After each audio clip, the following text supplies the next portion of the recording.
You guys, today I am being a real fitness YouTuber. Come work out with me. I'm Annie Miller, and I help you learn as you train and enjoy your lifts again without having to figure it out for yourself. I'm also the creator of Built by Annie, and today I am walking you through an entire BBA workout, start to finish. Now, at this time, I am 3 months postpartum. BBA does not have a pre- and postnatal option, though many women do continue to train through their pregnancies, modifying as they need, or they just join us when they are ready to return to a more traditional style of weight training after they recover from their postpartum period, which is my case today. If you're fresh postpartum, I suggest following a postpartum specific program for at least 12 weeks or until you can transition back into more of a normal style of training and have of course been cleared to do so by your doctor. For me, with both of my babies, that was around the 10 to 14 week mark. And for reference, I had 2 C-sections 13 months apart. For some quick background, today you're only seeing a single workout from Built by Annie, which is a 12-month progressive training program. At the time of this video, I have 3 tiers of Built by Annie, plus Premium 1 and Premium 2. Plus is 3 days, weight training only, and Premium 1 and Premium 2 are 5 days. But the 5th day is technically optional, as these are mobility and conditioning focused days. They're beneficial, but they're not required if you can't swing it. These all have at-home versions as well that you can toggle between, yes, for the entire year. BBA Plus actually follows the methods and kind of the programming of Premium 2, typically combining bench and deadlift days, and Premium 1 is what I consider the base program of Built by Annie. That is being for someone who hasn't lifted in a while or needs to rebuild that capacity with a linear program, working up to max strength over the course of a year. This contrasts Premium 2 and Plus, both of which have goals per mesocycle, which is a 3-month training block, but they play with different strength and hypertrophy methods throughout the whole year. All workouts include the elements that you're going to see today, which are a blood flow warm-up, a general warm-up, movement prep, your main lift, and then followed by accessory work. Some workouts also include a cool down or static stretching, but not today. Because client efficacy and knowledge are 2 of the core values here at Annie Miller Concepts, I want you to know the why behind my programming. If you ever have a question, you should be able to ask it, and I should be able to give you an answer. So as we go through the lift, I will be explaining my logic, why I chose something and why I didn't choose something else. Let's do it. Today's lift is phase 9, day 2 of BBA Premium 2, which includes bench press and back squat for the main lifts and a mix of upper and lower body for your accessory work. So it's the perfect lift to give you an overall taste of Built by Annie. In most of the 36 available phases, we follow an upper-lower split with squat, hinge, push, pull, dominant days. This allows a few things to happen that are beneficial for both muscle growth and strength gains, which are 2 things that we want you to get inside Built by Annie. It balances intensity, so upper body days tend to be lower intensity, whereas lower body days tend to be higher intensity. You also hit muscle groups twice per week due to the overlap between your 2 upper days and your 2 lower days. You're working on building skills at least once per week for movement proficiency of those big movements that we talked about: the squat, deadlift, overhead press, and bench press. So we begin with a blood flow warm-up for all of the workouts inside Built by Annie, which is going to be 5 to 7 minutes of any kind of cardio. I say 5 to 7 minutes. It's really just as long as it takes for you to break a little sweat and actually get warm. So I'm opting to just walk on the treadmill. Normally I do some kind of incline, maybe 5 or 7, and then walk at 3 to 4 miles per hour or whatever the speed is on the treadmill. Again, that's just to get the heart rate up. You can hear that I'm somewhat labored, but I can obviously carry a conversation. That's what we're looking for here. You do not need to do sprints to get warmed up for your lift by any means. You could bike, you could row, you could jump rope, treadmill, Stairmaster, whatever your gym has available or whatever you have at home is totally fine. If you were limited and have no cardio equipment, like I said, jump rope or even like fake jump roping in place is fine. Jogging in place is fine. Jumping jacks are fine. It is just in order to get your body from more of a sedentary state into getting the blood flowing and prepped for the exercise that you are about to do within the lift that you are doing that day for Built by Annie. So once you either hit that 5 to 7 minute mark or your heart rate is up and you feel like you're breaking a sweat, you can go ahead and stop and then move into what I call a general warm-up, which is what we do inside Built by Annie. It's a full body warm-up every single day.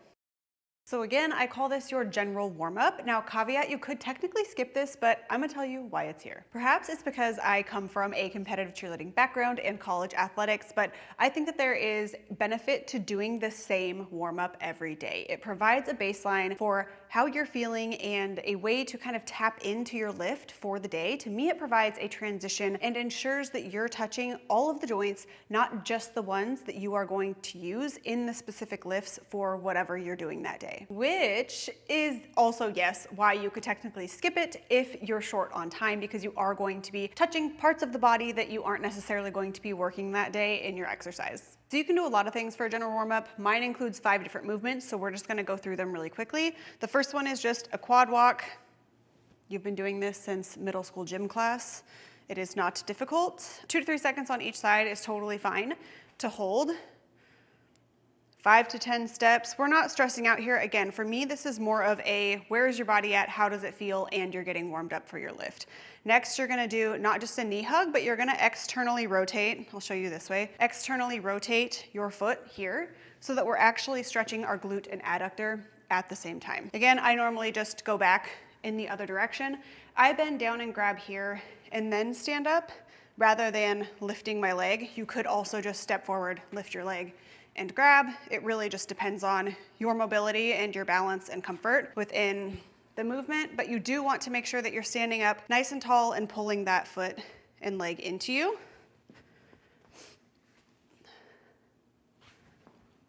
And then we move on to cat-cow. So I'm actually gonna grab a yoga mat really quick.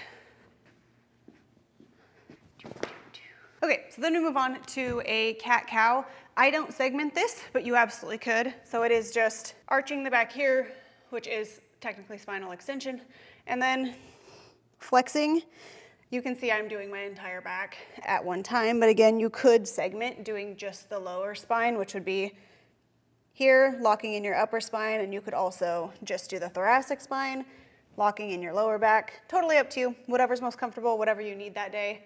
Again, just 5 to 10 reps to mobilize the spine and see where you're at. This transitions really well into the next exercise, which is the greatest stretch. Has a lot of different parts, but it is the greatest stretch. So I like to start in an A-frame. This is going to stretch your hamstrings, possibly your calves, and then also your thoracic spine up here.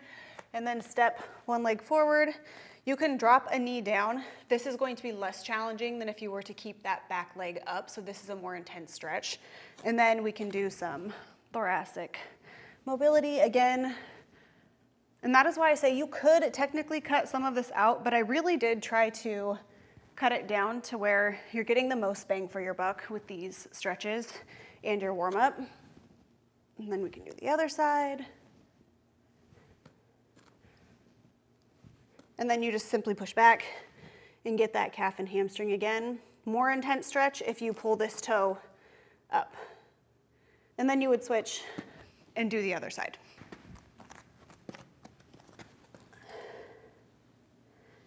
Can we just have music playing over this part?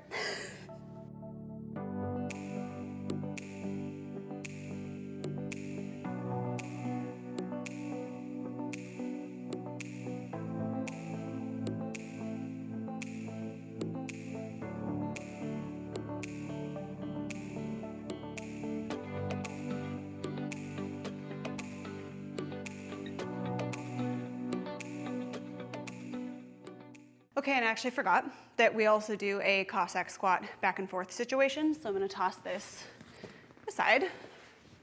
So after you did the quad walks and the glute knee to chest stretch, you would do a walking Cossack. So if I can fit this in here, you're gonna step out to one side, sit as low as you can into this hip with keeping your whole foot on the ground, switch it back, and then push off of this leg to transition, and you can just go straight into the other side. Obviously this works well if you actually are like, have some turf space. You can just also slide back and forth and get that big stretch in this adductor.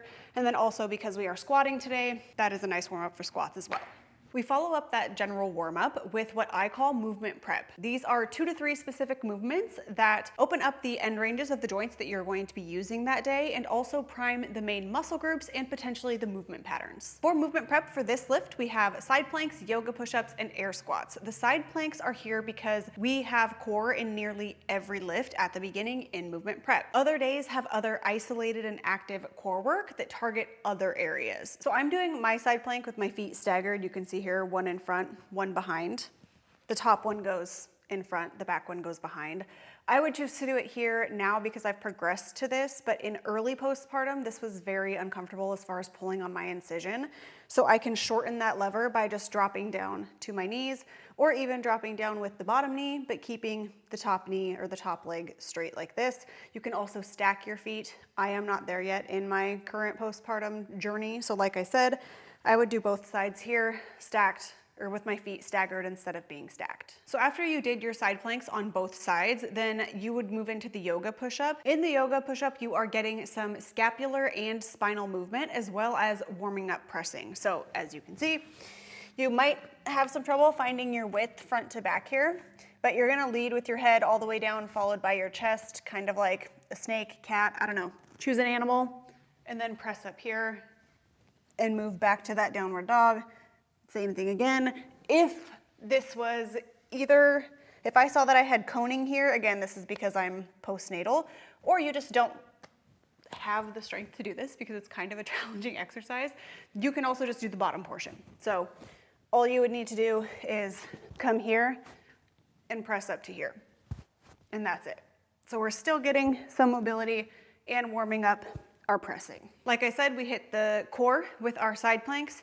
You warmed up your upper body with the yoga push-ups, and then the squats are really just here to prime the knees, hips, ankles, quads, and glutes for the back squats that we're going to be doing later, and those are a go for me, so I will go ahead and do those now. So I know that body weight squats might feel like a silly thing to do when you're about to do back squats, but again, it is here to prime the movement pattern and the muscles and the joints that you are going to be using, which this does very well. Other days in Built by Annie or other phases in Built by Annie before squats, you might do something unilateral, like a Bulgarian split squat rock back, which will stretch more of the hip flexor and the quad. This is not something you'll see every day that you do squats with Built by Annie. It is just today. So after movement prep, you should feel very primed to move into your main lift, which is what we have next. We are starting our main lifts with bench press today. For bench, I still feel quite a bit of stretch on my incision when I'm in that arch position. So I'm gonna go ahead and opt to put my feet up on the bench.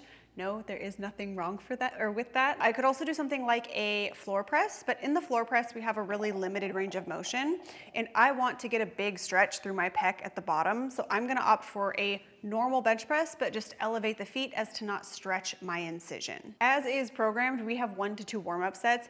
In Built by Annie, for all of your main lifts, you are going to have 1, 2, 3, really however many warm-up sets you need, depending on the load that you're gonna use for your working sets. For us today, that's 5 by 5 on bench press, and the goal is to use the same weight that we did last phase, but we've increased volume from the last phase. So know that we also use progressive overload in Built by Annie, and that's just one example. Now, a mistake that a lot of people make with their working sets is not using a challenging enough load. So if I'm doing 5 by 5, but my first 2 sets of that 5 are not at a challenging enough load, then I'm really missing the purpose of the program. So that's why those warm-up sets are there, to work up to a load that is challenging enough to use through all 5 sets of your 5 reps. So I won't be going over the technique of bench press because I actually will create at some point a full walkthrough, everything you want to know about bench press, but just really quickly, these are my J hooks. I have them set at 8. You will find whatever your kind of number is for bench press. The main thing is that when you unrack the bar, we should not have to unpack our shoulders to do that. So you should be able to be set and just barely bend your arms to get the weight off. That's what I want you to know.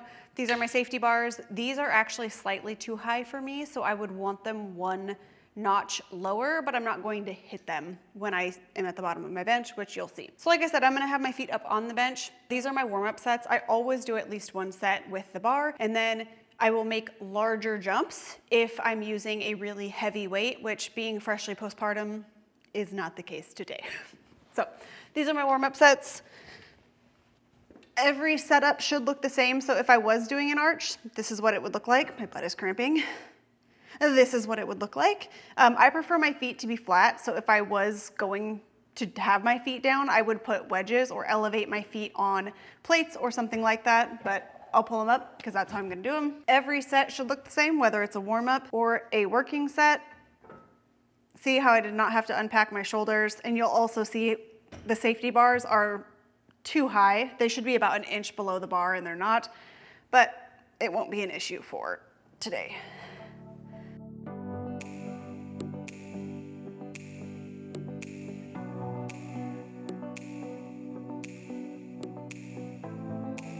And at the beginning of your warm-up sets, when the weight is lightest, you're going to do the most reps.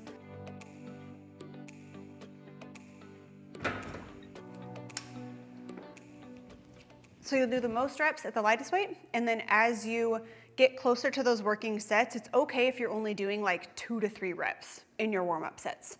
We're working at 5s today, so I would not do anything above 5 as I get closer to those working sets. So I'm gonna go ahead and add some weight.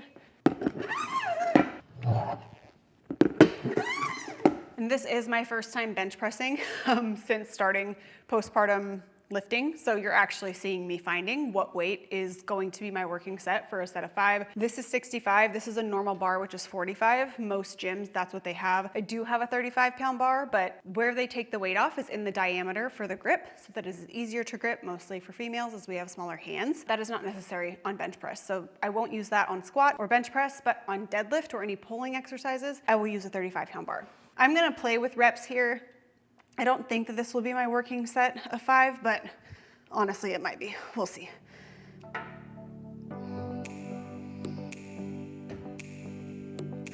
Okay, I'm gonna actually remove these safety bars because they're not letting me get full range of motion.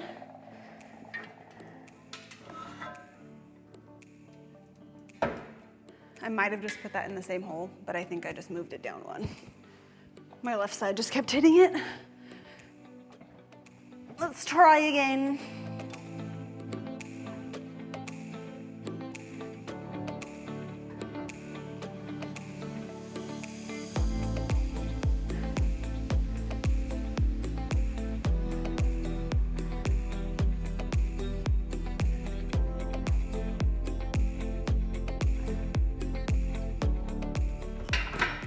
So obviously I don't have a spot, but generally speaking, your velocity or how fast you're moving on that last rep or 2 should be significantly slower from the first rep to the last rep.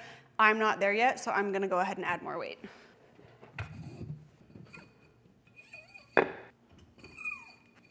So I just added 5 pounds. Obviously that's a really small jump. I mean, it's a big jump on upper body. If you know, you know. But we are going to see if this is going to be my working set. It is okay for me to go for 5 of these. And if that feels like my working set, then great, this was set 1. If it is not quite challenging enough, then this is going to be a warm-up set.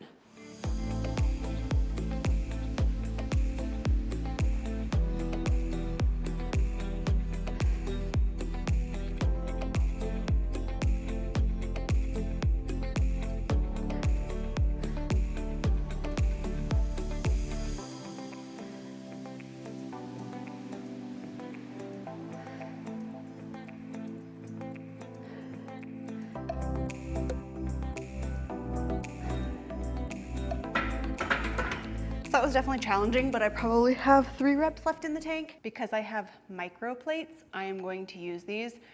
If you do not have access to these, one, they're super cheap, so you can also get them. A lot of Built by Annie clients will buy their own micro plates and bring them to the gym with them, especially for upper body, because it's super helpful. If you don't have them, that's fine. You can always add a rep or slow down the tempo if you are kind of in between weights, but it isn't quite challenging enough. You can use tempo to make it harder, like I said, or add another rep. Nothing wrong with that at all. And I am not taking full rest in between these. You don't necessarily need to take full rest in between your warm-up sets because they are not challenging. So the demand is not there for the rest. You will need to rest longer though as you get closer to those working sets.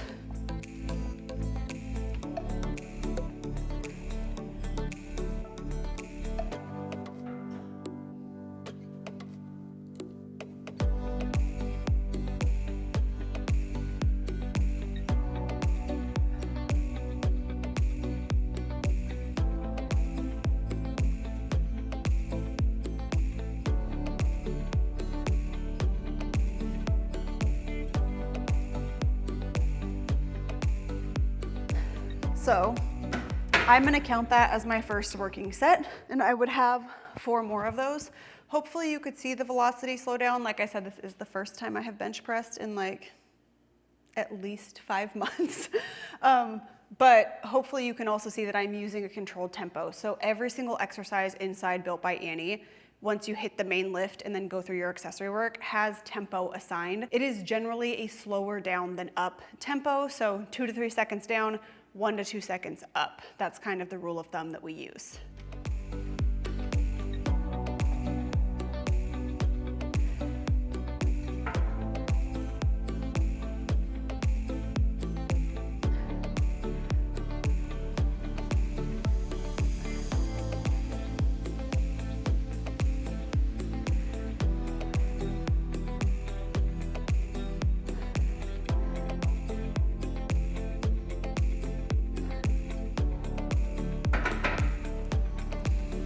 So also in Built by Annie, it's really important, in my opinion, to be able to keep notes of things. So under every single exercise, you can enter your notes per set or whatever you want to say, which you can also just leave it blank as well. But if you notice on the second set that your form was off, or that you felt like the weight was too light or too heavy or whatever, you can make a note for yourself for the next week. This is how we get better at the lifts that we do inside Built by Annie, which is what I talked about earlier, is because you do the same lift week after week per phase, you are going to get very proficient at the movements that you're doing. In most cases, your main lifts are not going to be a superset with anything, but sometimes they are. In this case, it was not. So once we are done with bench press, we move on to our other main lift, because this is a combo lift of back squat. So this particular phase actually has you squatting twice per week, 1 high volume day and 1 low volume day. I am doing the high volume due to needing to build capacity and being fresh postpartum. For squats, the tempo says 2010, but I just started back squatting last week and haven't for nearly 3 months before that. So I am going to opt for a much slower eccentric tempo in case you see me taking 4 seconds to lower. That's why. My goal is really just to feel things out, find my stance and depth within my recovering body. I know I will and can build strength over time, and this exercise puts quite a lot of internal pressure on my incision, so I will push my load in the accessory work that we do next. So as I said earlier, you would normally do a warm-up set. I am not doing a warm-up set because I'm literally just going to use the barbell for today's lifts, as I again am just finding what feels right for my body and a back squat without having a 9-month pregnant belly in front of me. So if this was a warm-up set, I would want it to look just like a working set and take it just as seriously. I'm just finding my stance and my depth without having a butt wink, which is when your tail tucks under. And obviously being somewhat still early postpartum, I'm reacquainting myself with my pelvis, which even just with the barbell, this slow of an eccentric tempo, and eccentric is that lowering phase, is giving me a quad burn.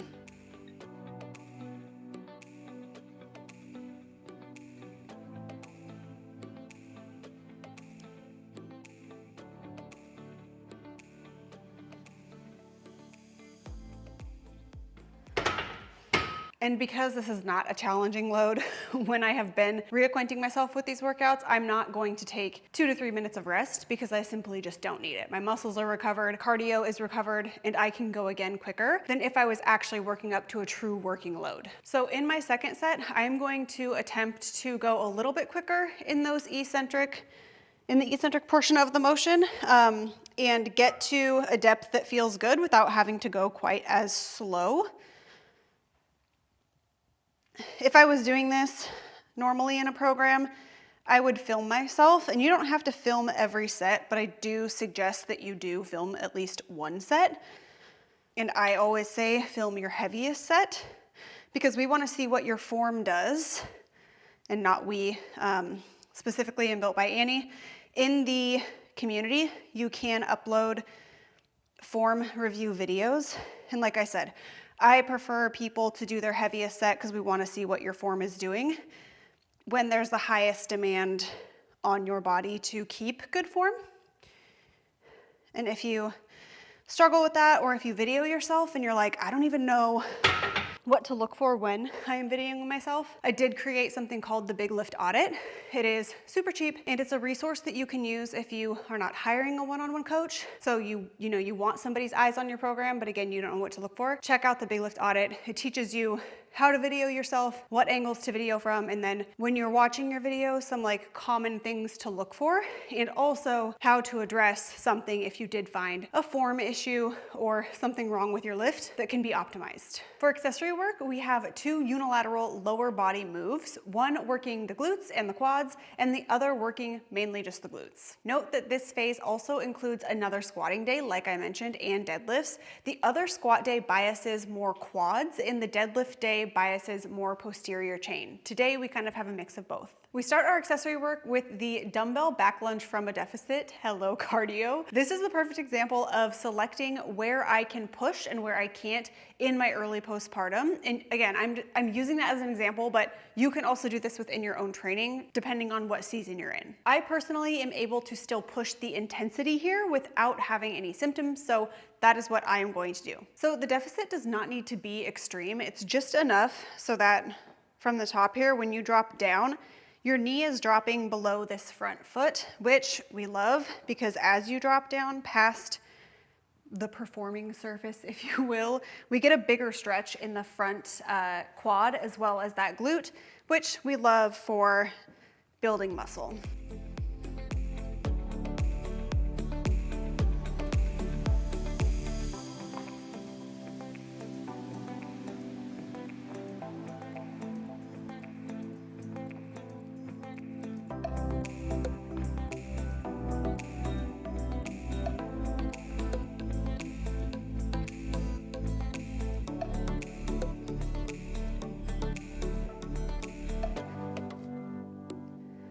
Now I could have programmed this alternating legs. The same total work is done, but I want to fatigue one leg at a time and also have you be able to focus on things like tempo, foot contact, making each rep the same, or continuously looking to find that tension within your positioning on one leg at a time. We also loaded this contralaterally, which means the opposite side of the working leg. This challenges the core while also feeling more balanced in my opinion. The dumbbell drops really nicely in front of that front leg. It's just comfortable, and you could also argue that you might get a slight outer glute bias of that working leg as well when we load contralaterally. We are not supersetting 2 lower body exercises here, though we absolutely could have. Supersets can feel long when they are 2 single leg exercises, in my opinion. Because one limb technically gets rest while the other one is working, I opted to do single sets here for the reverse lunge and the thrust, which is our next exercise. So the next exercise after we finished those reverse lunge from a deficits is going to be a single leg bench glute bridge, glute thrust. I don't care what you call it. Typically bridges are done from the floor and a thrust is done from the bench if you want to be technical. This bench is a little bit too high for me. I could elevate the foot that's going to be working on 2 wedges or a plate or something like that. I'm actually just going to use a wedge angled like this because it mimics a true hip thrust machine. And for me, I just get the best glute recruitment when I am in this position. So that is what I'm doing. If you have wedges, give it a go. With the single leg, you have some options. I feel like my pelvis stays the most level when I actually bend this top knee. Here, it allows me to get that full extension, which is what we are after. I could leave it out. That seems to add weight to this working leg, which is an option as well. If you can't do hip thrusts, this is not in regards to this workout, but just generally speaking, if you can't do bilateral, so both legs working hip thrusts, you can do this single leg variation, and it is so difficult. You will absolutely get a burn in your working leg, and it's beneficial to just do unilateral movements if you haven't been doing those. So I'm gonna go ahead and get into my working sets. Again, because one leg is resting while the other one is working, the only reason that I would rest in between sets here is for cardio. So if my heart rate gets up a lot and it is limiting my ability to do the exercise proficiently in my working sets, then I would take rest. Otherwise, I'm just gonna do one leg after the other. That's a set, and then go right back to the other leg. Like I said, unless I am winded, and that is not allowing me to put the effort that I need to into my working sets.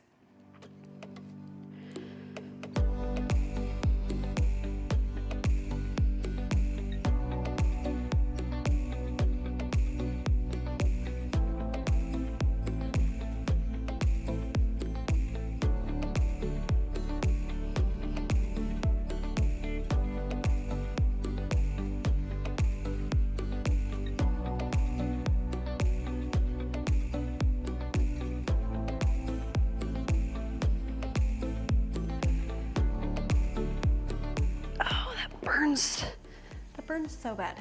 Do not underestimate.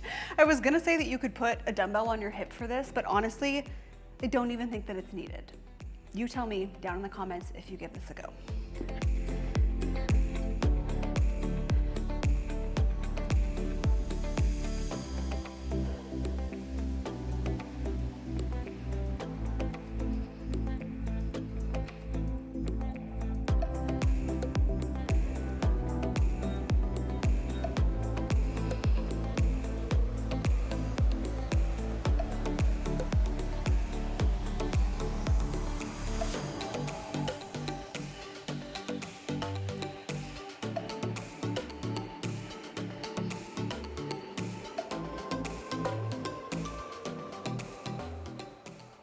I will note, another reason that it's burning so bad for me, hopefully you can tell, is that I'm using a controlled tempo and squeezing in that extended position at the top. So yeah, maybe I could bust through 10 of those at a much quicker tempo, but I'm not getting the most out of the exercise if I'm doing that. For this particular Built by Annie workout, those are only 2 lower body accessory exercises.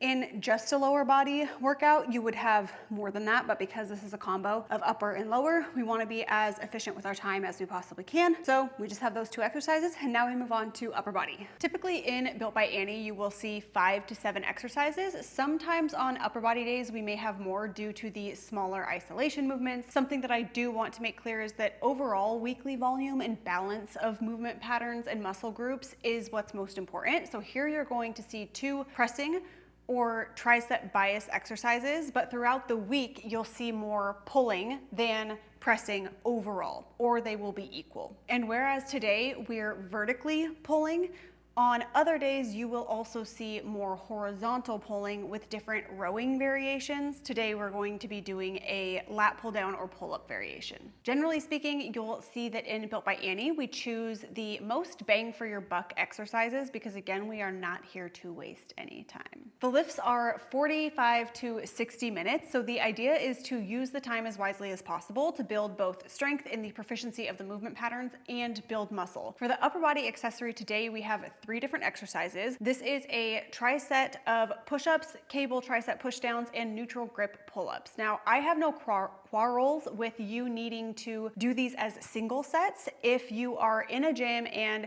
you do not have the ability to hold 3 different positions, that is something that happens very commonly. You are totally fine needing to do them as a single exercise, move on to the next, do that as a single exercise, move on to the next, and not actually do them in a super or tricep manner. But ideally, you would have access to a pull-up bar and a pulley in the same area. Then you're just adding the push-ups to your other exercises that I mentioned, which are the cable tricep pushdown and the pull-up. If you needed an assisted pull-up machine and that was really difficult to use with the pulley, then you could opt for single sets and rest for 1 minute, or when you're working muscles, which would be like your lats and your upper back for the pull-ups, are recovered. Something you will find in Built by Annie is that I focus on movement patterns, meaning a push-up with your hands elevated, a push-up from your knees. Those are all push-ups. You could do them from your toes like a normal push-up. I am not fully recovered by any means with my core in this postpartum era, so I am going to do them with my hands elevated on a bench.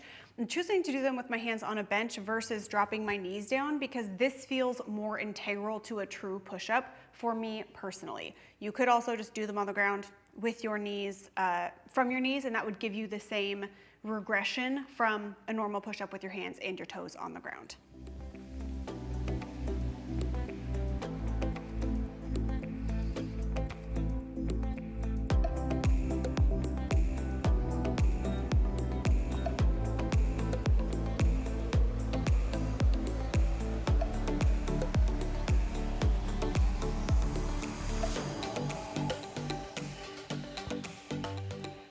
Okay, so there's my first set.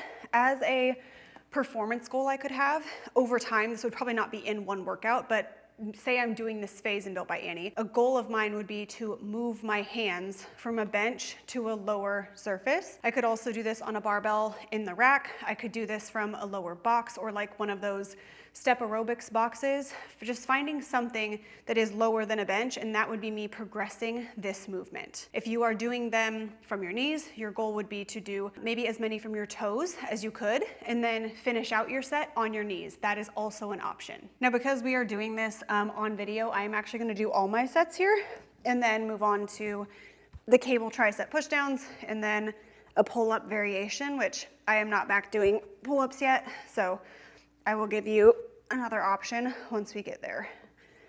But per the programming, this would again be a tricep with the pushdowns and pull-ups, which is going to make this feel slightly different, especially with the tricep pushdowns with the cable paired with the push-up.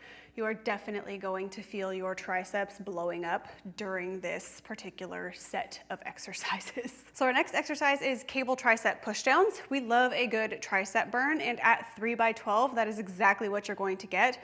And as I mentioned off the back of those push-ups, you're really going to feel it. If you are doing this as a superset, this is an agonist superset. So same. You can pair opposing muscle groups or the same supporting muscle groups. The latter is what you are doing here. Now, because this is a tricep, the pull-ups do break up that agonist superset, kind of. Really, your entire upper body is just going to be thrashed by this set. The neutral grip is going to, of course, recruit the lats and also biases the biceps as well. So between these three exercises, you're getting the chest, the triceps, the back, and your biceps, which is also why you have up to 2 minutes of rest in between this if you are actually doing it as a real tricep and not doing the exercises individually as I have done here. So I actually don't know if I can do 12 with this weight, but we're gonna see.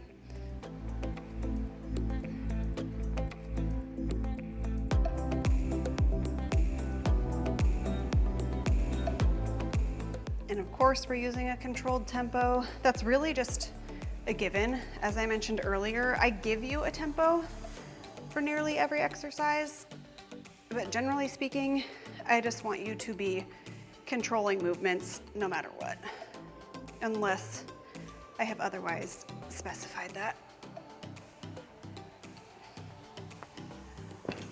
And hopefully there you can see, I mentioned this with one of the first exercises, but you want to have a slower velocity from your first rep to your last rep. If that is not happening, you need to increase the weight. So we used warm-up sets with our main lift, that squat and bench press. That also kind of counts if you are doing some of your accessory work and you choose a weight, but you do that and then it is not challenging.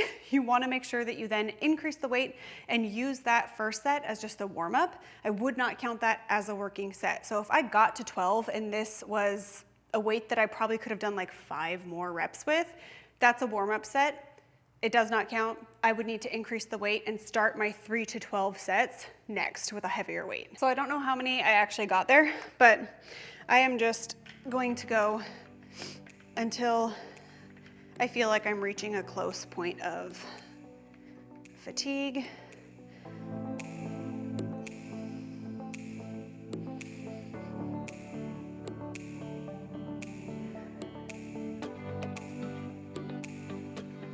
So you can see they're already slowing down. Maybe one more.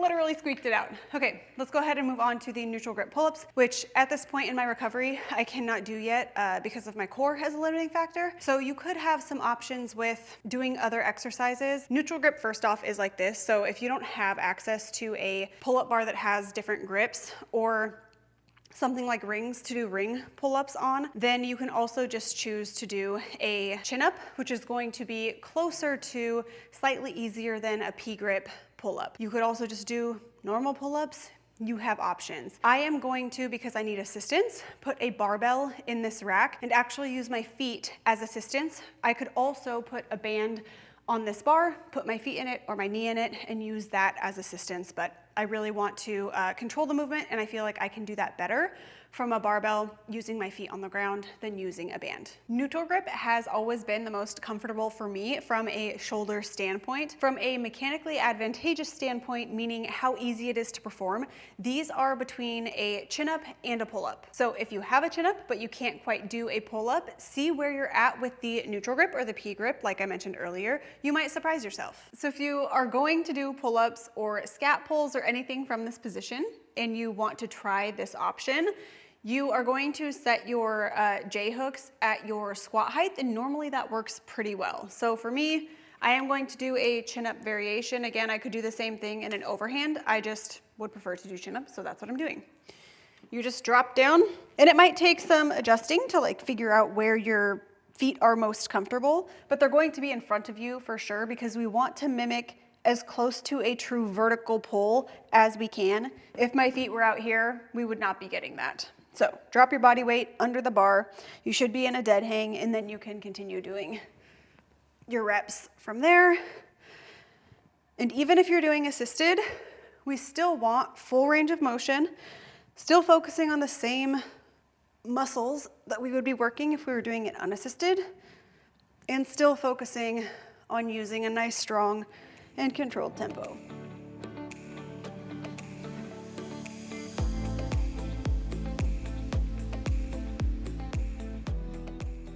The other thing that I like about doing a foot assisted version is that you can choose your assistance. So with a band, you are going to have the inability to do that, basically. So if you're using your feet, you get to choose kind of how much weight you're putting in your feet, how much you're pushing off of the floor in order to help you get up to the bar. So if you've never tried it before, give it a go.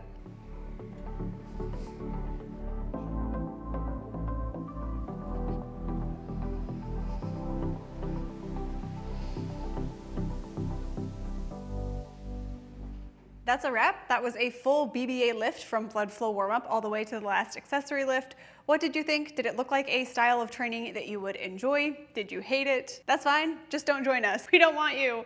I'm kidding, but also not. You can get a free week of Built by Annie, which is technically a free month of BBA, in the description. I program 4 to 5 weeks at a time, and week to week the lifts are the same, with the exception of if we are using wave loading or something where load and reps may be changing weekly for the main lift.